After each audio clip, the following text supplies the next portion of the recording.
عین اسی وقت کہ جب سب لوگ بس میں سوار ہو رہے تھے، پتہ چلا کہ دوستوں نے سپاہ پاسداران سے سفر کا اجازت نامہ نہیں لیا۔ میں نے بسیج کے بیس کیمپ سے موٹر سائیکل لی اور سپاہ کے دفتر روانہ ہوا۔ واپسی میں ٹریفک سگنل پر کسی ٹیکسی ڈرائیور نے اچانک بائیں طرف سے میری موٹر سائیکل کو زوردار ٹکر ماری۔ میں ٹیکسی کے بونٹ اور چھت سے ٹکراتا ہوا زمین پر جا گرا۔ میرے جسم کے بائیں حصے میں درد کی لہر اٹھی۔ ٹیکسی ڈرائیور تیزی سے میری جانب بڑھا۔ وہ کانپ رہا تھا۔ شاید وہ سمجھا کہ میں مر چکا ہوں۔ مجھے بھی یہی محسوس ہوا کہ اب میرا آخری وقت قریب ہے اور جناب اسرائیل یہاں سے گزرے ہیں۔ میں نے اپنی کلائی پر بندھی گھڑی پر نظر ڈالی تو ٹھیک 12 بج رہے تھے۔ جسم کے بائیں حصے میں شدید درد ہو رہا تھا۔ یہ گزشتہ رات والے خواب جیسی صورتحال تھی۔ میں نے سوچا کہ میں بچ جاؤں گا، کیونکہ خواب میں حضرت اسرائیل نے مجھ سے کہا تھا کہ ابھی میرے جانے کا وقت نہیں آیا۔ اچانک مجھے خیال آیا کہ امام علی رضا علیہ السلام کے زائرین میرے منتظر ہوں گے۔ میں جلدی سے اٹھ کھڑا ہوا۔ ٹیکسی ڈرائیور نے مجھ سے پوچھا، آپ ٹھیک تو ہیں؟ میں سنی انسنی کرتا ہوا موٹر سائیکل کی طرف لپکا۔ وہ آوازیں دیتا رہا، کیا تمہیں یقین ہے کہ تم ٹھیک ہو؟ اسے خوف تھا میں کہیں موٹر سائیکل چلاتے ہوئے گر نہ جاؤں، اس لیے وہ راستے میں میرے پیچھے پیچھے رہا۔ خدا کا شکر کہ کاروان مشہد کے لیے روانہ ہو گیا۔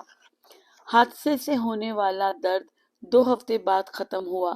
اب میں یہ بات سمجھ چکا تھا کہ جب تک میرے پاس وقت اور فرصت ہے، مجھے رضائے پروردگار کے لیے امور زندگی انجام دینا ہوں گے اور اپنی موت کی دعا نہیں مانگنی چاہیے۔ جب میرا وقت آئے گا تو حضرت اسرائیل مجھے خود ہی لینے آ جائیں گے، لیکن میں ہمیشہ دعا کرتا تھا کہ مجھے شہادت کی موت نصیب ہو۔ ان دنوں میری بھرپور کوشش تھی کہ میں اپنے دوستوں کی طرح سپاہ پاسداران انقلاب میں شامل ہو جاؤں۔ میرا عقیدہ تھا کہ سپاہ کی سبز وردی جیسا لباس امام زمانہ اجل اللہ فرجہ کے انصار زیبتن کریں گے۔ چند سال بعد میری کوششیں بارآور ثابت ہوئیں اور میں مختلف تربیتی مراحل سے گزرنے کے بعد شمسی تاریخ کے مطابق 1370 کی ابتدا میں سپاہ پاسداران انقلاب میں شامل ہو گیا۔ یہاں یہ بتانا ضروری سمجھتا ہوں کہ میں اپنے اعزاء و احباب کے نزدیک ایک محنتی، ذمہ دار اور خوش مزاج انسان ہوں اور کسی حد تک لوگوں کو بیوقوف بنانے کا فن بھی جانتا ہوں۔ میرے دوستوں کے مطابق میری صحبت میں کوئی اکتاہٹ محسوس نہیں کرتا، اسی لیے تربیتی کیمپس ہوں یا جنگی مشقیں، میں جس خیمے میں ہوتا وہاں سے ہنسنے کی آوازیں آتی۔ کچھ عرصے بعد میں نے شادی کر لی اور معمولات زندگی میں مگن ہو گیا۔ دن دفتر میں اور رات کا وقت گھر والوں کے ساتھ گزرتا۔ کچھ راتوں میں مسجد اور انجمن بھی چلا جاتا۔ یوں مجھے سپاہ پاسداران سے منسلک ہوئے 18 برس بیت گئے۔ ایک دن اعلان ہوا کہ جنگی آپریشن کے لیے آمادہ ہو جائیں۔ باب نمبر 4، میدان جنگ کا زخمی۔ سن 211 میں امریکی وابستہ تکفیریوں نے شمال مغرب ایران کے شہر پیران کے مظلوم شہریوں کو اپنی بربریت کا نشانہ بنانا شروع کیا۔ انہوں نے چند اہم مقامات پر قبضہ کر لیا اور وہاں سے گزرنے والی مسلح افواج کی گاڑیوں کو نشانہ بنانا شروع کیا۔ جب سپاہ پاسداران اور مسلح افواج مقابلے کے لیے تیاری کرتی تو تکفیری شمالی عراق کی طرف بھاگ جاتے۔ ستمبر 2011 میں جب سپاہ کے جانسار کمانڈر اور توپ خانے کے کچھ ذمہ دار مجاہدین شہید ہوئے تو سپاہ کے خصوصی دستوں نے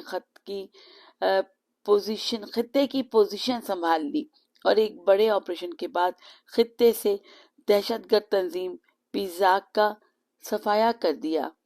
میری خوش قسمتی تھی کہ میں بھی اس جنگ میں شامل ہوا اور اس کے تجربات اور نتائج کو اخذ کیا۔ عجیب کیفیت تھی۔ شہادت کے رتبے پر فائز ہونا میری دیرینہ خواہش تھی، لیکن سوچتا تھا کہ میں کہاں اور شہادت کہاں۔ دور جوانی کے پرجوش جذبات پہلے جیسے نہ رہے۔ اس آپریشن کے آخری مرحلے میں جب تکفیری بھاگنے لگے تو انہوں نے آنسو گیس کی شیلنگ کے ساتھ فاسفورس کا بھی استعمال کیا تاکہ ہم ان کا پیچھا نہ کر سکیں، اور یہی ہوا۔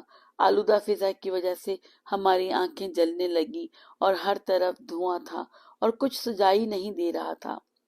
میرے دوست اس فضا سے نکل گئے لیکن میں نہ نکل سکا۔ میری آنکھوں میں شدید جلن تھی۔ میں بمشکل ایک دوست کے ساتھ اپنے بیس کیمپ تک واپس آیا۔ یہاں ریلیف یونٹ کے ڈاکٹر نے دوا کے چند قطرے میری آنکھوں میں ڈالے اور تسلی دی کہ میں 1 گھنٹے تک نارمل ہو جاؤں گا، لیکن میری تکلیف کم نہ ہوئی۔ پھر میں فیلڈ ہاسپٹل اور شہر کے ڈاکٹر کے پاس بھی گیا۔ انہوں نے پین کلرز تجویز کیے جن سے وقتی آرام آ گیا، لیکن اس تکلیف کا مستقل حل نہ نکل سکا۔ خطے کے کامیاب آپریشن کے بعد فورسز اپنے کیمپس کی طرف واپس پلٹ آئیں، لیکن میری تکلیف ویسی کی ویسی ہی تھی۔ اسی طرح 3 سال گزر گئے۔ کئی ایک ڈاکٹرز کے پاس علاج کی خاطر گیا، لیکن شفا نہ ملی، یہاں تک کہ ایک دن مجھے یوں لگا جیسے میری بائیں آنکھ اپنی جگہ سے باہر نکل آئی ہے۔ جب آئینے میں دیکھا تو واقعی ایسا تھا۔ میری تکلیف ناقابل برداشت ہو چکی تھی۔ میں فوراً ہاسپٹل گیا اور ڈاکٹر سے درخواست کی کہ میرا آپریشن کر دیں۔ آنکھ اور دماغ کے ماہر ڈاکٹرز پر مشتمل کمیٹی نے میرا تفصیلی معائنہ کیا۔ ایکس رے ہوئے اور رپورٹس آنے پر پتہ چلا کہ میری آنکھ کی پشت پر ایک رسولی ہے، جس کی وجہ سے آنکھ باہر کی طرف نکل آئی تھی۔ رسولی دماغ سے جڑی ہوئی تھی، اس لیے اسے بذریعہ آپریشن نکالنا انتہائی مشکل کام تھا۔ ڈاکٹرز نے مجھے آگاہ کیا کہ سرجری کی صورت میں دماغ کو نقصان پہنچنے کا اندیشہ ہے اور میری بینائی بھی جا سکتی ہے۔ ان نقصانات کا خطرہ 60% سے زیادہ تھا، اس لیے ڈاکٹرز آپریشن کے حق میں نہیں تھے، مگر میں آپریشن کرنے پر مصر تھا۔ کمیٹی میں بعد میں شامل ہونے والے ایک ڈاکٹر جن کا تعلق تہران سے تھا نے آپریشن کرنے کا فیصلہ کیا اور طے پایا کہ میری بھووں سے سرجری شروع کی جائے گی اور آنکھ کے اوپر کی ہڈی کو ہٹا کر رسولی تک پہنچنے کا راستہ بنایا جائے گا۔ اس طرح رسولی کو نکالنا ممکن تھا۔ میرا آپریشن مئی 2015 میں اصفہان کے ایک اسپتال میں ہوا۔ اس کا دورانیہ 6 گھنٹے پر محیط تھا۔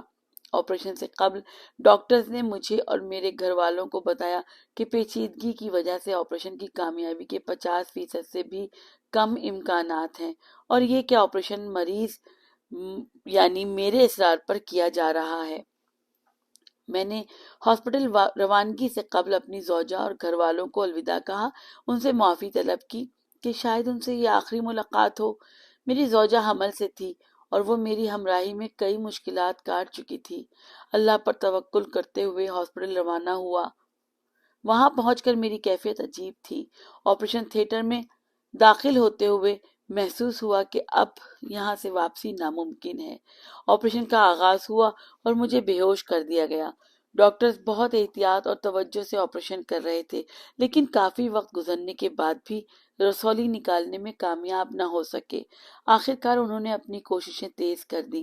آپریشن آخری مرحلے میں داخل ہو چکا تھا کہ اچانک سب کچھ بدل گیا۔ باب نمبر 5، آپریشن کا اختتام۔ مجھے احساس ہوا کہ میرا آپریشن کامیاب ہو گیا ہے اور اب مجھے کوئی تکلیف نہیں۔ میں پرسکون اور ہلکا محسوس کر رہا تھا۔ جسم سے درد ختم ہو جانے کا احساس انتہائی خوش کن تھا۔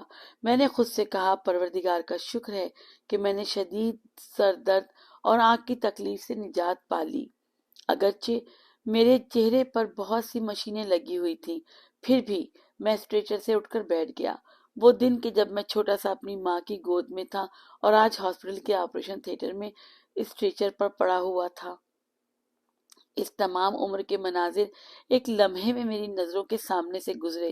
کتنا حسین لمحہ تھا کہ ایک ہی آن میں نے اپنے تمام اعمال دیکھ لیے۔ میں اسی کیفیت میں تھا کہ اپنی بائیں جانب سفید لباس میں ملبوس ایک نورانی چہرے والے شخص کو دیکھا جو دل میں اتر جانے کی حد تک حسین تھا۔ میرا دل چاہ کہ اٹھوں اور اسے اپنی آغوش میں لے لوں۔ نہ جانے کیوں وہ مجھے اتنا اچھا لگا۔ وہ نورانی شخص مجھے دیکھ کر مسکرا رہا تھا۔ میں اس کی نورانیت میں گم سا ہو گیا اور سوچنے لگا کہ یہ چہرہ جانا پہچانا سا ہے، شاید میں نے اسے کہیں دیکھا ہے۔ اتنے میں مجھے اپنے والد محترم، تایا جان، پھوپھی زاد اور دیگر لوگ نظر آئے۔ یہ سب کے سب دنیا سے رخصت ہو چکے تھے۔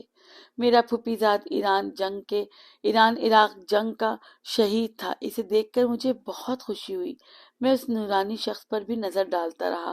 اچانک مجھے یاد آیا کہ ٹھیک 25 برس قبل مشہد مقدس کے سفر والی رات میری ملاقات عالم خواب میں جس شخص سے ہوئی، یہ وہی تھا یعنی حضرت اسرائیل۔ میں نے بڑے ادب سے سلام کیا۔ انہوں نے سلام کا جواب دیا۔ میری نظریں ان کے پرنور چہرے پر جمی ہوئی تھیں کہ انہوں نے کہا چلیں؟ میں نے حیرت سے پوچھا کہاں؟ اتنے میں ڈاکٹرز کی باتوں نے مجھے متوجہ کیا۔ سرجن نے دیگر ڈاکٹرز کو بتایا کہ مریض کا بچنا تقریباً ناممکن ہے اور آپریشن جاری رکھنے کا کوئی فائدہ نہیں۔ ایک اور ڈاکٹر نے برقی جھٹکے دینے والی مشین لانے کو کہا تاکہ مجھے بچانے کی آخری کوشش کی جا سکے۔ حیرت کی بات ہے کہ سرجن کی پشت میری طرف تھی، لیکن میں اس کا چہرہ دیکھ رہا تھا اور اس کے ذہن کو پڑھ سکتا تھا، بلکہ وہاں موجود ہر شخص کا ذہن کھلی کتاب کی طرح میرے سامنے تھا۔ میں نے تھیٹر پر لگے تمام مانیٹرز کو دیکھا جو بند ہو چکے تھے۔ آپریشن تھیٹر سے باہر بیٹھا اپنا بھائی بھی مجھے دکھائی دے رہا تھا، جس کے ہاتھ میں تسبیح تھی۔ مجھے یہ بھی علم تھا کہ وہ کون سا ذکر پڑھ رہا ہے اور کیا سوچ رہا ہے۔ وہ خدا سے دعا مانگ رہا تھا، یا اللہ میرا بھائی لوٹا دے، اس کے 2 بچے ہیں اور تیسرا اس دنیا میں آنے والا ہے۔ اگر وہ نہ رہا تو اس کے بچوں کی کفالت کون کرے گا؟ وہ اس لیے زیادہ پریشان تھا کہ میری عدم موجودگی میں میرے حصے کی ذمہ داری کیسے نبھائے گا۔ ایک اور کمرے میں ایک شخص خدا سے میرے بارے میں گفتگو کر رہا تھا۔ مریضوں کے وارڈ میں میدان جنگ کا ایک غازی خدا سے میرے لیے دعا کر رہا تھا۔ میں اسے جانتا تھا اور تھیٹر میں آنے سے قبل اس سے رخصت ہو کر آیا کہ شاید اب میری اس سے دوبارہ ملاقات نہ ہو۔ یہ غازی خدا کے حضور گڑ گڑا رہا تھا، اے خدا تو مجھے اٹھا لے اور اس شخص کو شفا دے دے، کیونکہ اس کے بچے ہیں جبکہ میں لاولد ہوں۔ مجھے لگا جیسے میں ہر انسان کی نیت اور باطن کو واضح پڑھ سکتا ہوں اور سمجھ سکتا ہوں۔ میں ہر درد سے رہائی پانے کے بعد کافی پرسکون تھا اور بہت بہتر محسوس کر رہا تھا۔ اس نورانی شخص نے دوبارہ مجھے مخاطب کیا، چلیں؟ میں نے کہا نہیں۔ میں سمجھ گیا کہ ان کے ساتھ چلنے کا مطلب اس جہان سے رخصت ہونا ہے، یعنی میری موت کا وقت آن پہنچا تھا۔ میں نے اپنے پھوپھی زاد کو اشارے سے کہا کہ میں تو شہادت کا آرزو مند ہوں۔ میں نے کئی سال جہاد اور شہادت کی تلاش میں گزار دیے کہ اب اس طرح بیماری کی حالت میں مر جاؤں، لیکن حضرت اسرائیل کو منع کرنے کا کوئی فائدہ نہیں تھا۔ مجھے بہرحال جانا تھا۔ اسی وقت 2 نوجوان میرے دائیں بائیں ظاہر ہوئے اور کہا چلیں؟ میں بے اختیار ان کے ساتھ چل پڑا۔ اگلے ہی لمحے میں نے خود کو ان نوجوانوں کے ساتھ ایک بیابان میں پایا۔ یہ بھی بتاتا چلوں کہ اس دوران وقت ویسا نہیں تھا جیسے عام زندگی میں محسوس ہوتا ہے۔ میں بیک وقت سینکڑوں موضوعات کو دیکھ اور سمجھ سکتا تھا اور مجھے علم تھا کہ میری موت کا وقت آن پہنچا ہے، لیکن میں بہت اچھا محسوس کر رہا تھا اور میری آنکھ کی تکلیف بھی ختم ہو چکی تھی۔ 2 ملائکہ جن کے بارے میں سنا تھا کہ اللہ کی طرف سے ہر انسان کے ساتھ 2 فرشتے مقرر ہوتے ہیں، میرے تایا اور پھوپھی زاد کے ہمراہ تھے۔ بڑی دلچسپ صورتحال تھی۔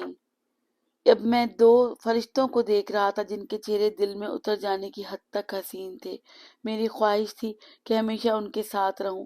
ہمیں خشک و بے آب صحرا میں چل رہے تھے کہ میں نے کچھ الگ سا دیکھا، یہ کہ میرے سامنے ایک میز تھی اور میز کی دوسری طرف ایک شخص بیٹھا ہوا تھا۔ میں آہستہ آہستہ میز کے قریب ہو گیا۔ اپنی بائیں جانب مجھے سراب سا دکھائی دیا۔ غور سے دیکھا تو وہاں آگ کے شعلے بلند تھے جن کی تپش مجھے محسوس ہوئی۔ دائیں طرف دیکھا، دائیں جانب توجہ دی تو وہاں ایک بڑا اور خوبصورت باغ دیکھا، جیسے ایران کے شمال کا کوئی جنگل ہو۔ اس طرف سے ٹھنڈی ہوا آ رہی تھی۔ پھر میں نے میز کے پاس بیٹھے ہوئے شخص کو سلام کیا، جس کا اس نے بڑے ادب سے جواب دیا۔ میں سوچنے لگا شاید اس شخص کو مجھ سے کوئی کام ہے۔ میرے ساتھ موجود فرشتے خاموش تھے۔ میز پر ایک بھاری سی کتاب رکھی ہوئی تھی۔ باب نمبر 6، حساب نامہ اعمال۔ میز والے شخص نے اس کتاب کی طرف اشارہ کیا۔ میں اشارہ سمجھ نہ پایا اور حیرت سے اسے دیکھنے لگا۔ اس نے کہا، تمہاری اپنی کتاب ہے، پڑھو۔ آج حساب کتاب کے لیے اتنا ہی کافی ہے کہ تم خود اسے دیکھ لو۔ یہ جملہ میرے لیے کس قدر مانوس تھا کیونکہ میں نے اپنے استاد سے محافل میں وہ آیت سن رکھی تھی جس میں اسی بات کی طرف اشارہ تھا۔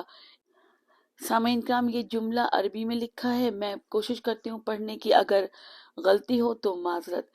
اقرا کتابک کفا بنفسک الیوم علیک حسیبا۔ اب اپنی کتاب کو پڑھ لو، آج تمہارے حساب کے لیے یہی کتاب کافی ہے۔ الاسراء نمبر 14۔ اس جوان نے ٹھیک اسی آیت کا ترجمہ بیان کیا تھا۔ میں نے اپنے ارد گرد نظر دوڑائی، ایک لمحے کو رکا اور پھر کتاب کھولی۔ کتاب کے اوپر بائیں طرف جلی حروف میں لکھا ہوا تھا 13 سال 6 ماہ اور 3 دن۔ میں نے میز والے جوان سے اس کا مطلب دریافت کیا تو اس نے بتایا کہ یہ وہ دن ہیں جب آپ قمری سال کے اعتبار سے بالغ ہوئے تھے، لیکن میرے حساب سے 1 سال اور 15 دن کم درج تھے۔ جوان نے میرا ذہن پڑھ لیا اور کہا کہ بالغ ہونے کی نشانی صرف وہ نہیں جو آپ کے ذہن میں ہے۔ میں نے اس کی تائید کی۔ بلوغت کی عمر درج ہونے والے صفحے سے قبل تمام اچھے اعمال لکھے ہوئے تھے، جیسے مشہد مقدس کی زیارت، نماز کی اول وقت میں ادائیگی، مجالس کے انتظامات کرنا، والدین کا احترام وغیرہ۔ میرے استفسار پر جوان نے بتایا کہ یہ بلوغت سے قبل میرے تمام اچھے اعمال ہیں جنہیں محفوظ کیا گیا تھا۔ اس سے پہلے کہ میں اپنی بلوغت کے اعمال کا صفحہ دیکھتا، جوان نے تعریفی نظروں سے کتاب کو دیکھا اور کہا، تمہاری نمازیں اچھی ہیں اور خدا کی بارگاہ میں قبول بھی ہوئی ہیں، اب تمہارے باقی اعمال کی طرف بڑھتے ہیں۔ یہ سنتے ہی مجھے نبی کریم صلی اللہ علیہ وآلہ وسلم کی وہ حدیث یاد آ گئی جس میں انہوں نے فرمایا تھا، پہلی چیز جس کے بارے میں سوال کیا جائے گا وہ 5 وقت کی نمازیں ہیں۔ کنز الاعمال جیم 7 سواد 2 7 6۔ یہ اس کی میرے خیال میں جہاں پہ اس کا حوالہ دیا گیا ہے یہ وہ کنز الاعمال کتاب ہے۔ میں نے بلوغت سے پہلے ہی نماز ادا کرنا شروع کر دی تھی اور والدین کی توجہ کی وجہ سے ہمیشہ مسجد میں حاضر ہوا کرتا تھا۔ بہت کم ایسا ہوا کہ میری فجر کی نماز قضا ہوئی ہو۔ اگر کبھی اتفاقاً ایسا ہو جاتا تو میں رات تک افسردہ و پریشان رہتا۔ مجھے نماز کی اہمیت کے بارے میں بچپن ہی سے بتایا گیا تھا، اسی لیے میں نے نماز کو ہمیشہ اہمیت دی۔ اس حدیث کو یاد کر کے میں خوش ہوا اور دل میں امید پیدا ہوئی کہ میرے باقی اعمال بھی مقبول ہوں گے۔ میں نے اپنے نامہ اعمال کے پہلے صفحے پر نظر ڈالی۔ بلوغت سے قبل کے تمام اعمال اس صفحے پر تحریر تھے۔ ہر نیکی اور بدی حتیٰ کہ چھوٹے سے چھوٹا عمل بھی وہاں موجود تھا۔ کوئی ایسا عمل نہ تھا جو لکھنے سے رہ گیا ہو، یعنی اس کتاب میں سب ویسا تھا جیسا خدا تعالیٰ نے کہا ہے۔ سامعین کرام، ایک اور آیت ہے یہاں پہ، میں کوشش کرتی ہوں اس کو پڑھنے کی۔ فمن یعمل مثقال ذرۃ خیرا یرہ ومن یعمل مثقال ذرۃ شرا یرہ۔ پھر جس شخص نے ذرہ برابر نیکی کی ہے وہ اسے دیکھے گا اور جس نے ذرہ برابر برائی کی ہے وہ اسے دیکھے گا۔ یہ بھی الزلزال آیت نمبر 7 اور 6 یہاں پہ لکھا ہے بریکٹ میں، غالباً یہ اس کا حوالہ ہے۔ مطلب کہ ہم جس چیز کو دنیا میں ہلکا اور بے وزن سمجھتے ہیں وہ یہاں سنگینی کے ساتھ درج ہوتی ہے۔ میرا ہر عمل تصویری شکل میں بھی موجود تھا۔ تصویر پر نظر پڑتے ہی وہ ایک ویڈیو کلپ میں تبدیل ہو جاتا۔ تمام ویڈیوز 3D تھے جن میں ہر عمل کی تفصیل تھی، حتیٰ کہ ویڈیو میں میں جس سے مخاطب تھا اس کا ذہن بھی میں پڑھ سکتا تھا۔ الغرض کسی بھی عمل سے انکار کرنا ممکن نہ تھا، اور تو اور ہر عمل کے ساتھ اس کی نیت بھی درج تھی۔ سب کچھ اتنے دقیق انداز میں لکھا ہوا تھا کہ اعتراض کی کوئی گنجائش نہ تھی۔ میں خوش تھا کہ بچپن سے ہی والدین کے ہمراہ مسجد و مجالس میں جاتا رہا ہوں۔ میں خود کو جنت کے اعلیٰ درجات میں محسوس کر رہا تھا کہ اچانک پہلے صفحے کے تمام اچھے اعمال ایک ایک کر کے غائب ہو گئے۔ اب وہ صفحہ بالکل سادہ تھا۔ میں نے غصے سے میز کی دوسری طرف دیکھا، جوان کو دیکھا اور کہا، کیا وجہ ہے کہ یہ اعمال مٹا دیے گئے؟ کیا میں نے انہیں انجام نہیں دیا؟ جوان بولا، آپ نے درست فرمایا، لیکن اسی دن آپ نے اپنے ایک دوست کی غیبت کی تھی، لہٰذا آپ کے اس دن کے اچھے اعمال اسی دوست کے نامہ اعمال میں منتقل کر دیے گئے ہیں۔ میں بدستور غصے میں تھا، آخر سارے اعمال ہی کیوں؟ جوان نے نبی کریم کی صلی اللہ علیہ وآلہ وسلم کی حدیث کی جانب اشارہ کیا جس میں انہوں نے فرمایا، جس تیزی سے غیبت انسان کے اعمال کو کھا جاتی ہے، اس کو دوبارہ پڑھتے ہیں، جس تیزی سے غیبت انسان کے نیک اعمال کو کھا جاتی ہے، آگ اس تیزی سے خشک درخت کو نہیں کھاتی۔ بہار الانوار جیم 15/7/229 اس کتاب کا اس الفاظ اس جملے کا حوالہ ہے۔ میں نے اگلا صفحہ دیکھا، وہاں بھی کئی نیکیاں لکھی ہوئی نظر آئیں، جیسے اول وقت پر نماز کی ادائیگی، مسجد مجالس، والدین کی رضامندی اور میری بسیج میں حاضری۔ میرے تمام تر اعمال کی ریکارڈنگز موجود تھیں جنہیں دیکھنے کی کوئی ضرورت نہ تھی۔ میں اپنے تمام نیک اعمال کی تائید کر رہا تھا۔ دفاع مقدس ایران عراق جنگ کے دوران میں جن نیک اعمال کو فراموش کر چکا تھا وہ سب میرے لیے دہرائے گئے، لیکن ایک بار پھر میری حیرت کی انتہا نہ رہی کہ یہ تمام اعمال بھی مٹتے چلے گئے۔ میں نے پھر کہا، اب کیوں؟ اس دن تو میں نے کوئی غیبت نہیں کی تھی۔ اب کی بار جوان کا جواب مختلف تھا، یہ اس لیے کہ تم اس دن اپنے نیک دوست کا مذاق اڑا رہے تھے، اسی بد عمل کی وجہ سے تمہاری نیکیاں مٹا دی گئی ہیں۔ میرے ذہن نے سورہ یاسین کی آیت نمبر 30 کو دہرایا جس میں خدا تعالیٰ کا ارشاد ہے، یا حسرتاً علی العباد ما یاتیہم من رسول الا کانوا بہ یستہزئون۔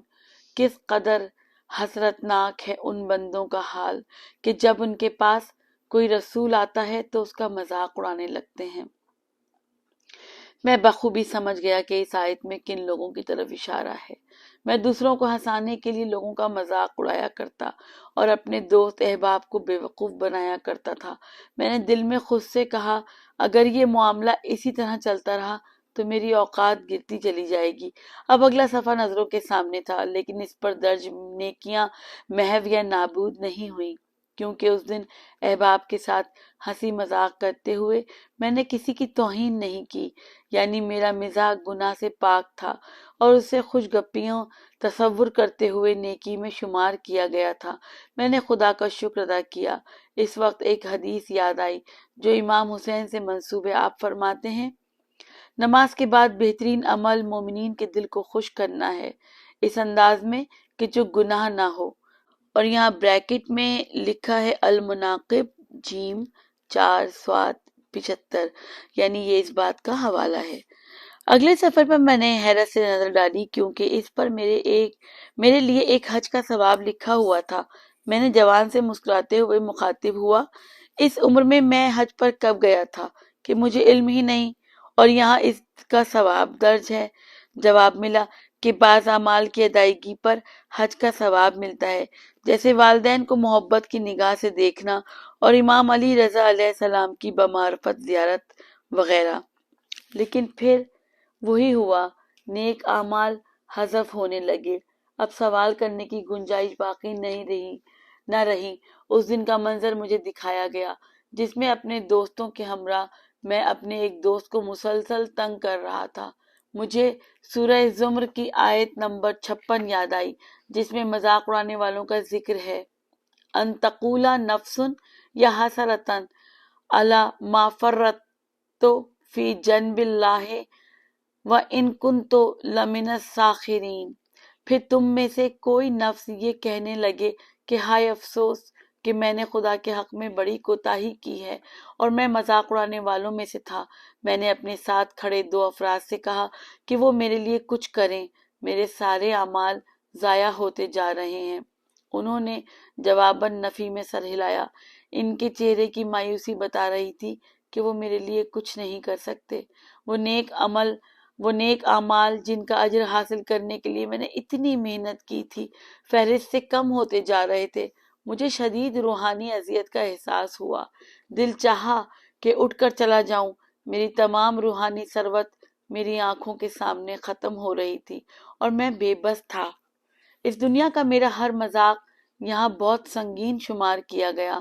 دوسروں کا نامہ اعمال میری نیکیوں سے پر ہو رہا تھا۔ ایک اور بات جو میں نے محسوس کی وہ یہ کہ عمر میں اضافے کے ساتھ میری اول وقت کی نمازوں، مسجد اور مجالس کا ثواب کم سے کم تر ہو رہا تھا۔ میں نے جوان سے پوچھا کہ ان ایام میں نے تمام نمازیں مسجد میں ادا کی تھیں اور مجالس میں بھی باقاعدگی سے حاضر ہوا تھا، پھر وہ تمام ثواب درج کیوں نہیں کیا گیا؟ جوان نے کہا، اپنا نامہ اعمال نامہ غور سے دیکھو۔ عمر گزرنے کے ساتھ ساتھ تمہارے اعمال میں ریاکاری بڑھتی گئی۔ ابتدا میں تم خالص نیت کے ساتھ مسجد اور مجلس میں جاتے تھے، لیکن بعد میں تم چاہنے لگے کہ لوگ تمہیں مسجد جاتے ہوئے دیکھیں۔ مجلس میں اس نیت سے جانا کہ دوست یہ نہ کہیں کہ تم مجلس میں شامل نہیں ہوتے۔ اگر تم خدا کی رضا کے لیے یہ اعمال انجام دیتے تو تمہیں کسی ایسی جگہ، مسجد یا مجلس میں بھی جانا چاہیے تھا جہاں تمہارے دوست نہ تھے۔ اب اجازت دیجیے سامعین کرام، اگلے حصے میں ہم باب نمبر 7 سے شروع کریں گے۔ السلام علیکم ورحمۃ اللہ وبرکاتہ۔